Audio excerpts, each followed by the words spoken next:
Hey, this is Steve in Dallas, Texas. It's Saturday morning, my friend, and you are listening to Light Talk. Well, good morning. This is the original Stan in Gainesville, Florida, and today we are discussing cheap LED solutions, knowing what you know now, taking the pressure off students, ticket prices on the rise, and the attack on academic freedom, all on Light Talk. And this is David coming to you from the beautiful Belmont Shore neighborhood of Long Beach, California. And if you don't already know, you are listening to Light Talk, and we are the Lumen Brothers. The originals. Well, we got the original Stan. Who's the fake Stan or the new Stan? Let me tell you, there's a fake Stan. He was in all these meetings today. We'll get to that. Welcome, everyone, to episode 240. Wow, that's twice as much as 120. Can you divide that by 52? How long? We're almost done with our fifth season, which is crazy. We're about 2 months done, almost to our sixth season. I think it's all Steve's fault. It is. So today we welcome the original Stan back to the show. How you doing, Stan? Good to be here, and it's been busy, but it's been how should I say? Busy. It's been an ethical time. Oh, we're going to get to that. So we're going to start off today with industry news. Beep, beep, beep, beep. Yeah, there you go. And the first thing on the list is IRTA has canceled the LDI pop-up school recruitment. This is news to me. I didn't know this until I saw the script today. When did this happen? Friday. I would imagine I got an email. Did I get an email? Did you register for it? Actually, I didn't. Well, there you go. Then you didn't get an email. It went to people who were registered for the event, students and faculty. I'm not ready to breathe that air yet. Oh, the air's going to be fine. I hope we don't err on the side of health. I think we're all going to be fine. I hope so. It's perfect. It's fine. Listen, We're I all just vaccinated. got my booster. Now, it's different for you, Stan. I don't blame you for not going because you are obviously immune compromised, as you've said on the show before. But, I think for, people who, don't suffer from that, I think we're going to be okay. I got my booster last week. I feel virile. I feel fantastic. I'm just waiting to take another test. And if my immunity is holding up, then I might actually book a flight to Chicago and go to IRTA's directly. But that would be my first trip since this nuttiness began. So I'm still on the fence. I'm waiting to see. But, I agree with you, David. It should be safe. Yeah, but you see, if you're worried about anything, I'd worry about the Chicago IRTAs, because that you are trapped inside, and it's freezing outside, and yeah, that's just ripe for well, you're for right. viruses. That is sort of it's like Legionnaire's disease. It's like a different scenario. Legionnaire's disease. Whatever happened to the good old days of Legionnaire's disease? Whatever happened to that? Also on the news, even though Stan's not joining us, we are having Light Talk at LDI, which is on Friday at 4 p.m., and it's going to be Steve, it's going to be Ellen, it's going to be me, it's going to be Brackley, and I heard yesterday we may have a special surprise guest. Ooh, can I be there on Zoom? No. No. You know how quick. We have 10 minutes to now. set that up. We have 10 minutes to set that damn thing up. We're lucky we're there live. That's you true. Remember that? I mean, it's totally insane. Totally insane. It is. All right. So listen, our swag has arrived. We're keeping it secret. Do I get one? Do I get at least one since I helped pay for it? The last time I helped pay for swag, I got nada. I got bupkis. Hey, I sent you my swag. I sent you my swag. Right. And you know something? I'm going to send you back. I'm going to give you back 2 of those because we're going to have plenty of them. And we've got to do something for Drew. We got to get Drew's mailing address and send him something. Drew really does need something. Oh, That's my God. true. Did you see that? I was did. Awesome. I approved it. How did I not approve that? That was so awesome. I've watched it 3 times now. For people who do not know, our friend Drew Belinsky did a moving light previs on Grand MA to the Light Talk theme song, and we posted it at the Light Talk group page in Facebook. It is hysterical. I showed it to Lori. She freaked out. She said, "This is incredible." I said, "I know, pretty, it's you know great." what? Sort of like being mocked or being imitated is the highest form of compliment. That's it. There you go. I mean, listen, we had a big year this year because not only did we have Drew Belinsky's previs to the theme song, we were TikTok sensations this year. Remember? That was this year. That was season 5. Next thing you know, we're going to be in the metaverse with Mark. The meta. We could join. We're going to be in the metaverse. And then finally in the industry news, which is more like academia, over the past week, we've had some appalling events at the University of Florida where the university administration has officially gotten on their knees and kissed the feet of Governor DeSantis in his attempt to destroy academic freedom and free speech. And it was appalling. And I mean, worldwide, this made worldwide news. I couldn't believe it. Oh, I do believe it because it's serious. No one's ever gone out and actually did something so outrageous as what the university did. But the fact of the matter is that the provost and the president of the University of Florida are weak, and they're not standing up for what is right. And they need to resign, in my opinion. That's my little political statement of the day. Stan is awfully quiet. What do you think, Stan? Did they cut the football budget? No, is that what they did? Yes, that's exactly what they did. No, for people who don't DeSantis said know, we can't spend that much on football every year. Okay, Stan, why don't you explain what happened? It's quiet. Stan, are you there? My soul has been torn from its throne, put on the floor and stamped on.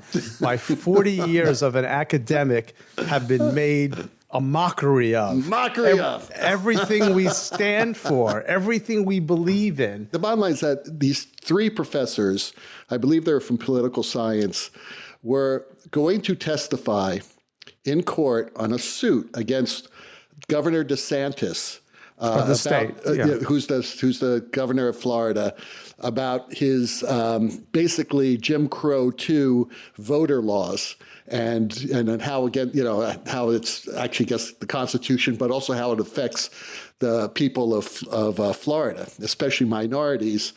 And the university basically came down and says, you cannot do this. You cannot go out and testify against an employer who is basically owned by the state, which is total bullshit, because that means that any employer, whether they're the state or not, can basically tell their employees, you can't testify in court, or you can't do this, or you can even work. Because apparently the University of Florida has please correct me if I'm wrong, Stan, they have a policy that any outside work must be approved by the university. And that is ridiculous because they have, in my opinion, no right whatsoever to tell me what to do, whether it's working or anything else in my life. What I do off of, outside of class, is my business and not the university's.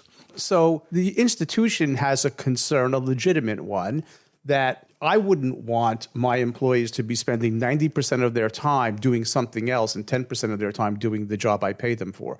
So there's sort of a reasonable expectation that, we want to make sure your moonlighting is moonlighting and not your primary job. So I've always erred on the side of transparency. But over the years, the policy has grown. It's expanded. It's become more invasive. And these professors that David talked about have done this before. They've never been prohibited. Now, I have some theories about why the policy has become more stringent, and that's in the political realm, and I don't really want to go there because there have been some bad actors within the state university system. But what I want to say is this. People misconstrue what tenure is at a public university. Tenure is not job security. That is incorrect. If anybody perceives tenure as job security, you are incorrect. You can be terminated for a variety of reasons. Just cause, a program being wound down. There's a half a dozen reasons why somebody could be let go. So tenure is not job security. Let's just get that off the table. What tenure is an insurance policy on academic freedom. Now, just a quick little history lesson. Galileo, remember him? He's the guy who said, hey, you know what? I don't think the world's flat, folks. I think I've been looking up in this telescope and I think the world's round. Now, in the early days, before we had science, the church said what was real, right? And the monks, the early monks, were the early professors, and they were studying the world through observation, the empirical method. And the church said, oh no, Mr. Galileo, everybody can see, it's perfectly clear. Just look out your window, the world is flat. What is this round stuff? And he said, I've got some evidence that says we're wrong. And what did they do to him? The church put him away. And so in order to keep the truth or allow the search for truth to continue, the institution of tenure to protect academic discovery and freedom was invented, okay, in medieval Europe. And that's what it's here for. So what does that mean? Academic freedom means a simple thing. It's the search for the truth. And most importantly, that search never ends. And to squash that goes against every principle of what higher education should be. And it even stepped into the bounds of the First Amendment. Absolutely. I'm just trying to be fair to both sides, but this was egregious. I've been very embroiled in the whole situation, so I don't want to say any more. Okay.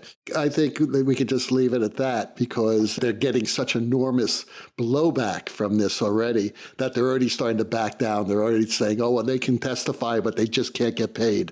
Well, what the hell's that all about? No, I mean, they did the two cardinal sins. First, they lied in public, and then they tried to cover it up. Exactly. And okay, it's so stupid. Yeah, it's so transparent.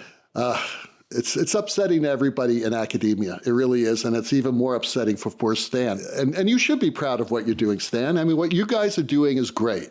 And I think everyone needs to get on board and support each other on this one. Okay, so Stan has our first listener question. Well, Ellen in New Jersey writes, I need to add LED color changing lighting to my cafetorium cyc, but I only have a budget of $500. Boy, have I got a product for you? Let me put on my salesman's hat. So David will remember this story. We were at LDI one year, and we were just banging around like we do, and we got invited up to the ETC special room where they have the soft lighting and a little music, and they had two things that we fell in love with. The first was we smelled something really great in that room. And they had warm chocolate chip cookies. I'll never forget that. So they matched the warm chocolate chip cookies to this beautiful new product that they called the Color Source Cyc, which was this cute little box with a really nice plastic diffusing filter with RGB LEDs with a really wide dispersion. And we thought, isn't that adorable? You could put that anywhere. So one, I would look at the ETC Color Source Cyc. But I would tell you disappointingly, right now, you'll be waiting 30 weeks to get one. 30 weeks? That's correct. That's over half a year. Yes, it is. There is a supply chain issue. Even though the stock market broke 36,000 today, there's still a supply chain issue. And then, but there's another alternative. And I want to give a nice plug to Altman, who I must say, if you haven't, I want to say this old joke. If you haven't have you seen a Ford lately? You might want to take a look at some of the stuff that Altman is producing. They really stepped up their game. So you might look at the Altman Spectra Cyc, which comes in 3 different sizes. It's a 50, a 100, and a 200, and really nice. It's an open face fixture. It's got a patent pending diffusing element over the LED strip. Beautiful color. I can't remember who makes the LED. Nice output, and it's in your price range. And then, of course, you can always add on more of these. So those are the 2 things that I would recommend for that small cafetorium cyc that you've got. You probably don't have a lot of throw distance, and either one of those products will work really well for you. I think I would immediately go to Gear Source, and I would start looking at used equipment and seeing what's available on there. $500, is not a lot of money. I mean, it's hard to buy anything for $500, and particularly what you're wanting, LEDs and color changing and I think realistically you're into about $3,000 to light this cyc. The other thing you can do, Ellen, is go chat with your principal, and the principal is going to be on your side to start with. But we're thinking chain of command here. And now your principal needs to go talk to the assistant superintendent and say, this is not just a problem at my school. There's a dozen schools in the district. We all have the same thing. Let us be the prototype school. Let us see what we can do that's going to be a good solution for the other 5 or 6 schools that have the same problem. And then you kind of get some interest going. I mean, that certainly happens here in Dallas. One school becomes a prototype school, and then they really expand into the entire system after they've kind of played with the system for a year to see the pros and cons of it. So that's a possibility. This is George in Kansas, and George writes, do you think theater tickets are reasonably priced? Well, George, let's cast our mind back. You remember when you went to see Britney or Beyonce, and remember that when the cost was the same as dinner with wine and it wasn't so bad? Now it's going to cost you a weekend kind of vacation rental. Yeah, I mean, from 2015 until 2019, average ticket prices for the top 100 rock and roll tours in North America rose from about $75 to about $100. Now you think that doesn't sound too bad. Well, the top prices, when you look at, and I'm using Polestar here as an example, or where I'm getting my data from. Lady Gaga averaged $300 a ticket. Rolling Stones were $226. Now, when I say Lady Gaga averaged $300, keep in mind I'm averaging in all those low-ball ticket prices also. But, we'll look at this concerts and we'll look at Broadway a little bit. So, why are concert tickets so expensive in 2021? It's the cost of travel, the cost of food, accommodations, all of this adds to ticket prices. If you have a small artist, they can go to a smaller market, and that helps keep costs down. And they'll play these smaller shows in smaller towns, but also their box office is smaller too. As you step up, so here in Dallas, if I go to the American Airlines Center, all of a sudden everything goes up. The cost of getting that facility goes up. Now, at that same time, around 2015, Broadway ticket price topped about $100 a ticket. Now, if I go back and look at that, the Book of Mormon, was hitting $215 a seat, and the top price was $400 a seat. So this has been with us for a while. With Broadway reopening, I looked at 4 shows: Wicked, Hadestown, Phantom of the Opera, Lion King. Wicked, $89, top price $212. Hadestown, $50, top price $350. Phantom of the Opera, $30, top price $250. Lion King, $75, top price $275. So there is a range there. So I don't think they've priced themselves out of the market of the average, man and woman driving over from Ohio to see a show. We're getting ready to go to Las Vegas here in a few days. Cirque, I looked at their O prices, their aquatic show. Bottom price is $150. Top price is about $200. So that's a little bit tighter. But when you start looking at these ticket prices, I don't think they're out of sync with the times. I mean, if you're a producer, think about this. You have salaries for the actors, the musicians, the crew, the designers. You're paying royalties on top of that. You're renting equipment. You're renting a space. You're building a show. You have more equipment costs. And don't even get me started about insurance. I can't imagine what the insurance numbers are for a show like a Cirque show or a circus show where audience can be injured. You have overhead of being a producing organization. You have to form a payroll company. Think about advertisement. If I'm doing a Broadway show or the Rolling Stones are coming to New York, I think a single sheet on the Sunday New York Times, I think that's over $100,000 for a single sheet, and it may be even greater than that. I didn't check my number on that, but it's incredibly high. And again, back to travel. So you can go online. You can look at Broadway makes these numbers available. You can see what the box office numbers are, and you can do the math, and you can kind of take a look at cost versus profit. And these are pretty tight shows. I looked some years ago. I was looking at something. I think it was AIDA. And AIDA was running about $800,000 or $900,000 a week in ticket sales against a operating cost of about $650. So, they're tight. They're tight numbers. I have an answer to the question. What's that?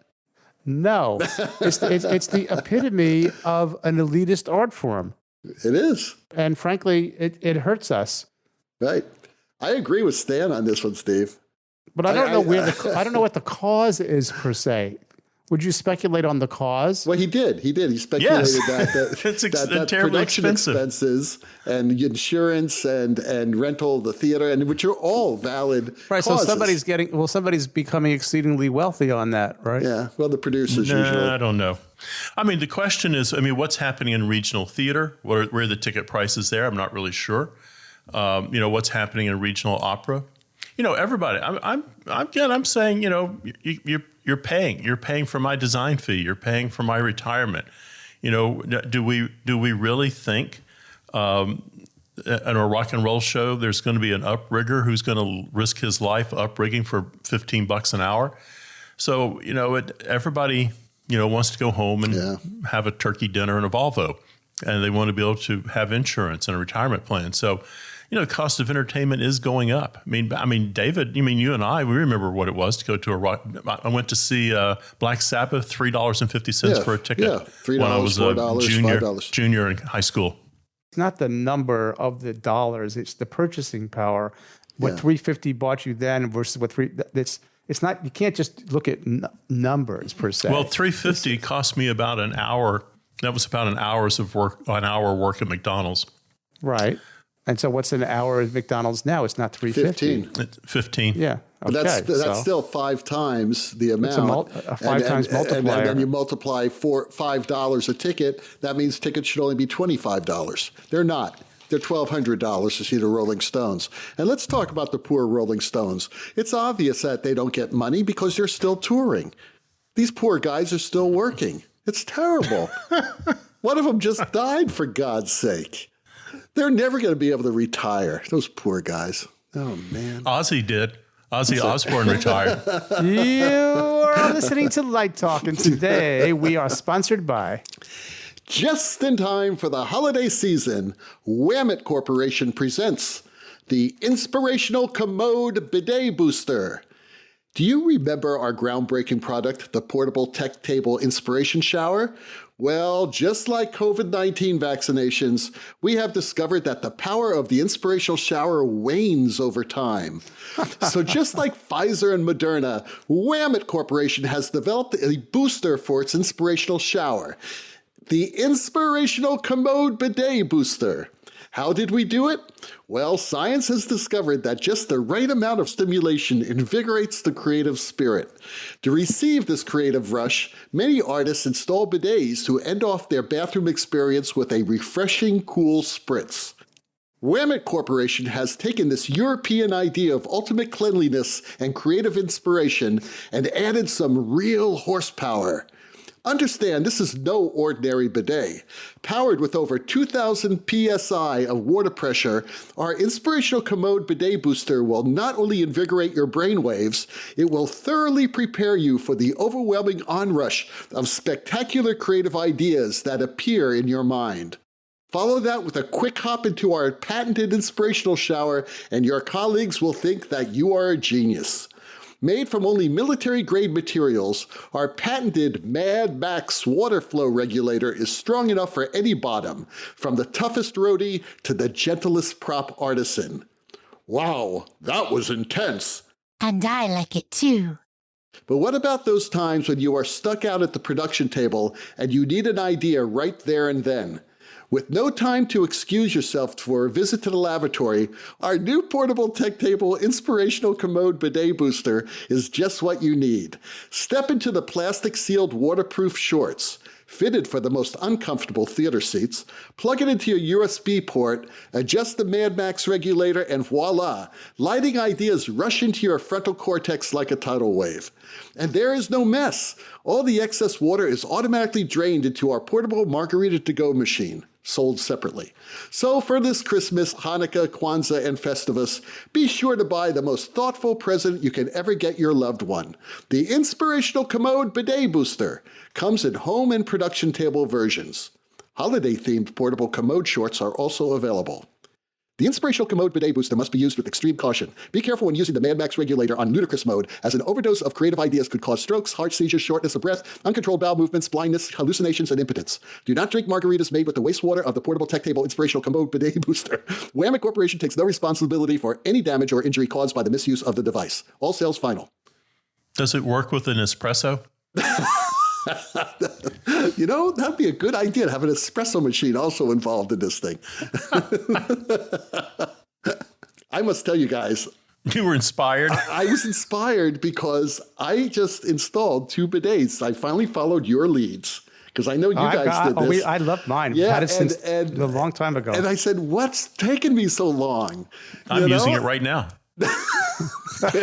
And you're getting great ideas. This is too much information. Did you get the little accessory that you can drop a cup of Alka-Seltzers into? No, I don't. Oh, God. And now that I'm done with that, completely finished, I'm done. I'm coming out. Back to Light Talk.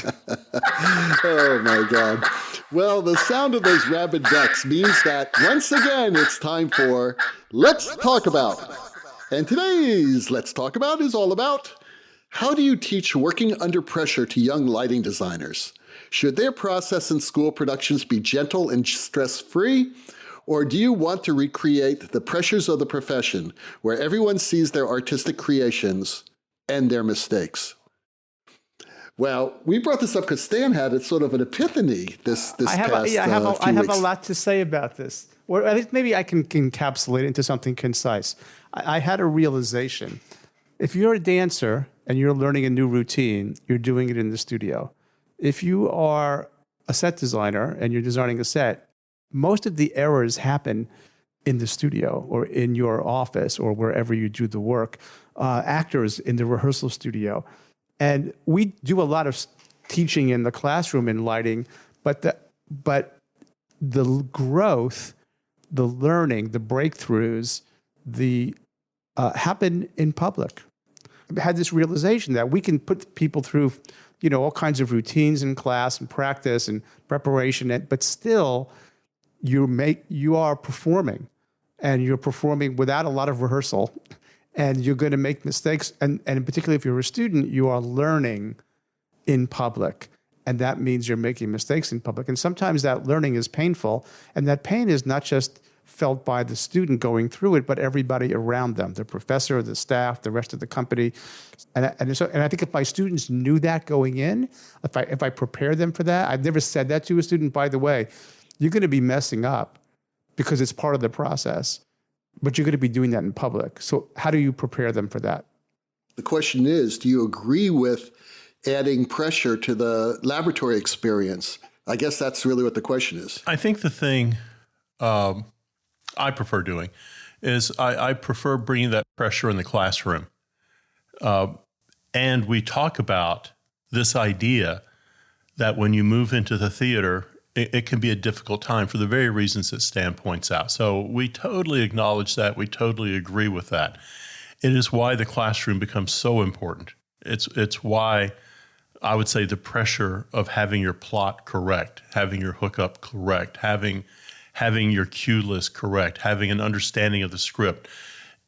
You can, if you're not prepared, and a lot of students don't want to prepare in the classroom. They see the classroom as a necessary evil they have to go through to get to the stage. And I was that way. I felt that way when I was, 20, 21 years old. Just let me get in the theater and I can show you what I can do. I think if you can get them to where they're working under the pressure of deadlines in the classroom, it must be done Wednesday, and there is no excuse. Then when they move into the theater, at least they understand why you are preaching that gospel to them. Well, let me clarify a little bit. I think you're right. I think that the pressure of deadlines and preparation can be handled in the classroom.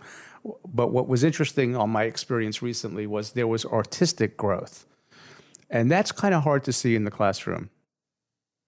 I would agree. I would agree totally.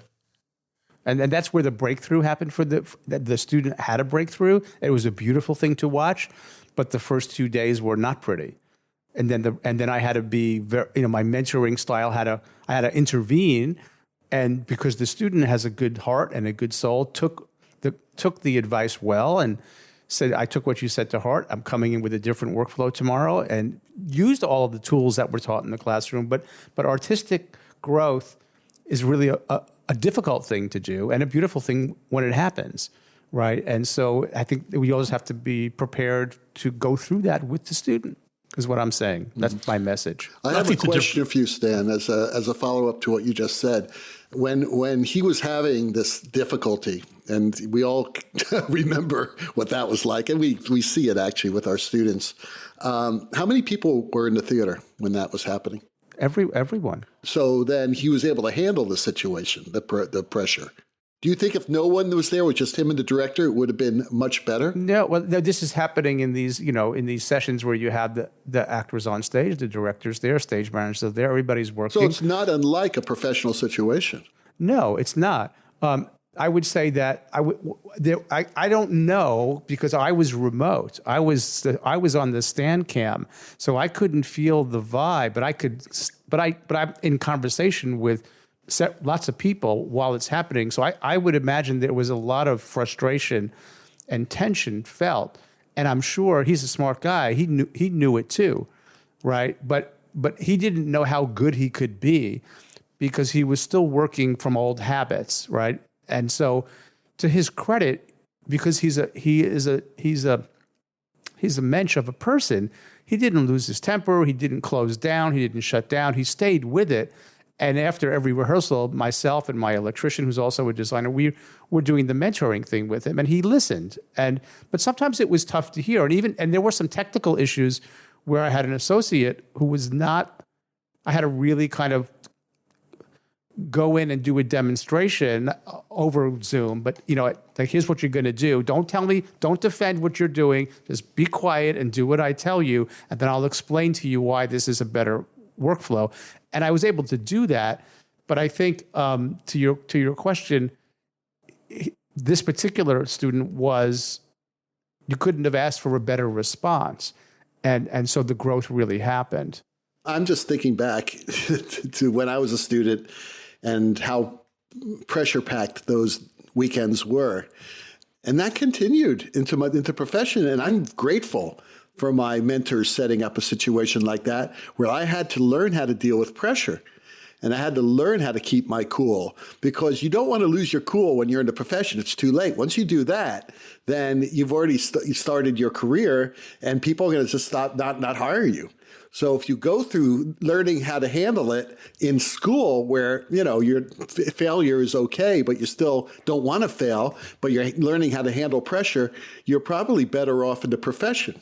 Don't you think? Well, it's interesting, because let me add another layer of texture to this story. So one thing that we've changed at UF, to my production manager's credit, is she has rearranged the schedules so that she is building in the time to take some of that pressure off the students. So that let's call it learning time. So is pressure ethically the right thing to do? Is the profession behaving correctly by putting lighting designers under that kind of pressure? Or should we have more humane schedules? Even with more humane schedules, that time isn't magically going to come back. You can get away with that at the university because you're not renting that theater. But if you're going to ask a producer to rent a theater for another week so that the designers can get their acts together, I don't think that's going to happen. Yeah, well, I don't know. I think we have shifted it at the university. Right. At the university, it's easy. Right. Yeah. But you know what? But if his skill set or her skill set is stronger, then when they get into the high pressure situation, they'll be able to respond to it better. We've got to give them time to build muscle. Yeah. It's the gym. Yeah. Well, I don't know. I think everyone's different. It's really hard to, some people need a little more than others. It's just, it depends on the student. Yeah, I don't think I have an answer. I'm just sharing the experience. No, it's great. And I think it's a very interesting topic, because that pressure does exist, as we all know, in the profession. And I just think about, boy, if I was back at the Miami Opera My first show, I was remounting a show. I was assisting Gilbert, and I was remounting it into another theater. And the amount of pressure that I had, because I only had 8 hours to do it, it was a major opera, about 400 fixtures, and I had to focus it. The board was being pre-programmed while I was focusing it, and then I had to look at the cues and adjust the cues, and all that happened within 6 to 8 hours. If I didn't know how to handle pressure, I probably would have melted. And do you have post-traumatic stress from that experience? Maybe that explains everything. Maybe it's tongue-in-cheek because there's a hint of truth there. That's funny. I never thought about that. This could have saved years of therapy. Really? Maybe now we're getting into true confessions. Here we go. I don't know, Steve. What do you think? You think it's best to keep the stress or to relieve the stress? Or just sit on a bidet. Maybe that'll solve everything. I think there's multi-level. So how do we work with an undergraduate doing their first show? And that kind of has one set of rules. How do we deal with a graduate student, a first-year graduate student? How do we deal with a third-year graduate student? What is pressure? Is pressure saying stop taking notes and start finding solutions? Maybe that is, maybe that isn't. I think if you're a lighting designer, you got to have 5 different ideas. Now, how do you get to that level? And that's the journey you make. But I've been there also, where I've been on tour and all of a sudden things have just gone sideways, and you've got to make a decision. And there's not 3 or 4 hours to make the decision. There's 3 or 4 minutes. Otherwise, there's not going to be a show that night. Or there's not going to be a tech that night. There's not going to be a show the next night. So I think the real pressure, that students face when they're in the theater, a little bit in the classroom, but mostly in the theater, the same thing we feel. No one wants to be humiliated. No one wants to feel people are talking about them behind their back. So how do we create an environment in the theater that is safe? And that's hard. That is really hard. And it's the student has to bring a lot into the room. And I don't mean a lot of skill. I mean a lot of trust into the room. Because, once you lose that trust, it's all over. Well, I did not mean to say that. My mentors did not support me. And it was a safe place to fail. However, you're under self-imposed pressure. Like Steve Absolutely. said. Absolutely. You want to be, this is your artwork. And everyone's watching you. And you want it to be good. All right. Well, I think that we all agree that the learning laboratory needs to be a safe place. But I think we also agree that there is going to be some amount of stress there. And whether or not the director or the designers or time puts it on them, it's going to happen. And we also agree that it depends on the student. But it's hard to change that atmosphere from student to student. You're just going to have to learn how to approach that student, and how to critique that student. That's about all you can do because you can't expand time. Well, my Lumen brother David has our last question. Emma in London writes, knowing what you know now, and after that long let's talk about the discussion, what are a couple of things you would do differently in structuring either an undergrad or grad design curriculum? I only have one idea. Okay. She wants Go for it. Go for it, man. A couple of things. I don't have a couple. I would just say, because I just went through a complete rewrite of the undergrad program. I'm going to speak in metaphor. If you can, don't try and fix the plane while it's in flight, because you'll screw it up. Shut it down. Stop the program. Take Crash 6 or land. Take 6 you gotta land the plane. Land the plane. Put it in the hangar, and then rebuild it. Because trying to rebuild the thing when it's at 40,000 feet, you're going to make mistakes.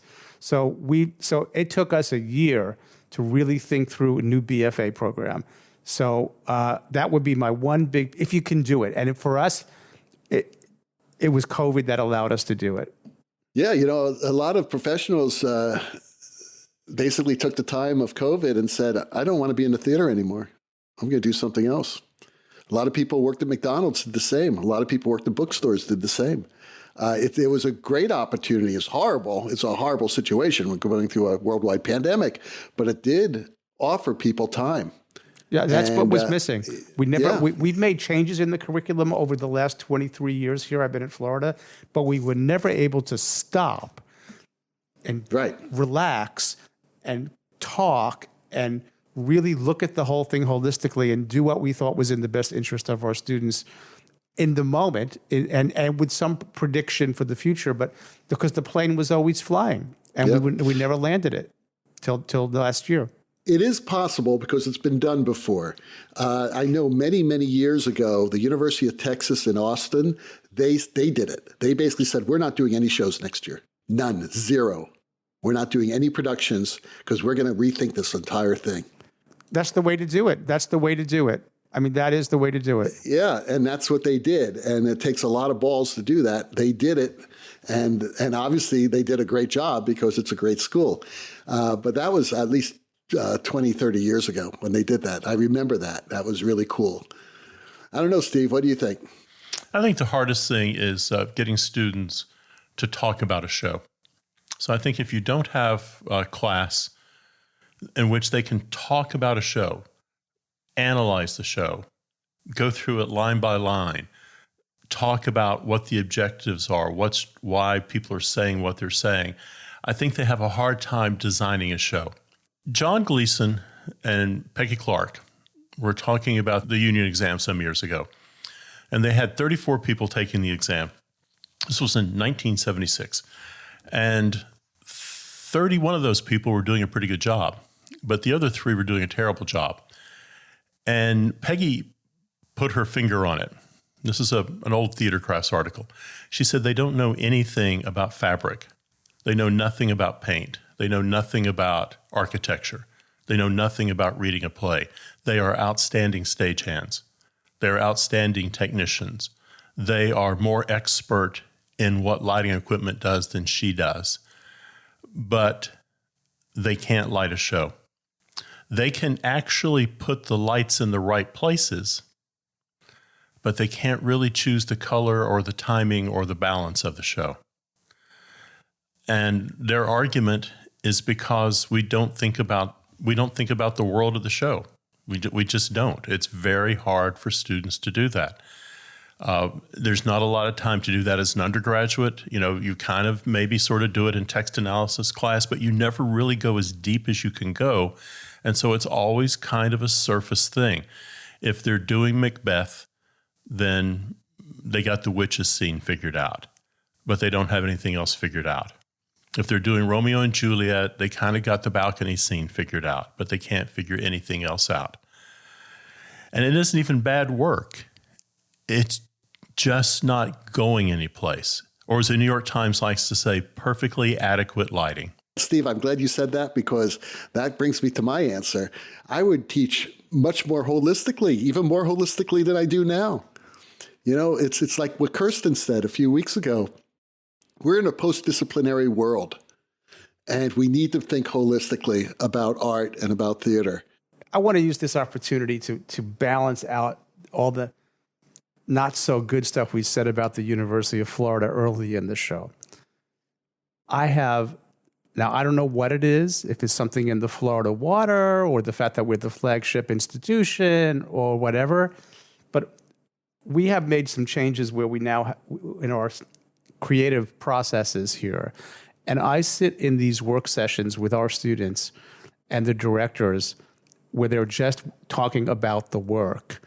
And I have been so impressed with everything that you are saying should be there, that they are talking about the work, whether it's dance or theater, the play. I mean, it just, you know, we were just getting through an Antigone process, which is a play that I've been putting forward for 10 years, and they're finally doing it. And the woman who's directing it is a professional director is guesting in. And watching the process and the way they're speaking about the work, I am just floored by how beautiful and how deep and enriching it is. They're not acting like technicians at all. Now, I'm just speaking from my school. So even though the school administration is behaving like bozos, my students are outstanding. So I just want to say that. Well, that's always the case. And that is my other suggestion is I would outlaw all administrators from the campus. That's what I would do to make the program better. Okay. Well, the rocking sounds of the Luminoids tells us that once again you've spent another morning and into the afternoon listening to Light Talk. You can hear our show on Spotify, iTunes, Google, YouTube, livedesignonline.com, Amazon Prime Music, and just about every podcast site out there. Check out our website on lighttalk.org and be sure to follow us on Facebook and subscribe to the podcast. That way you will not miss a second of Light Talk insanity.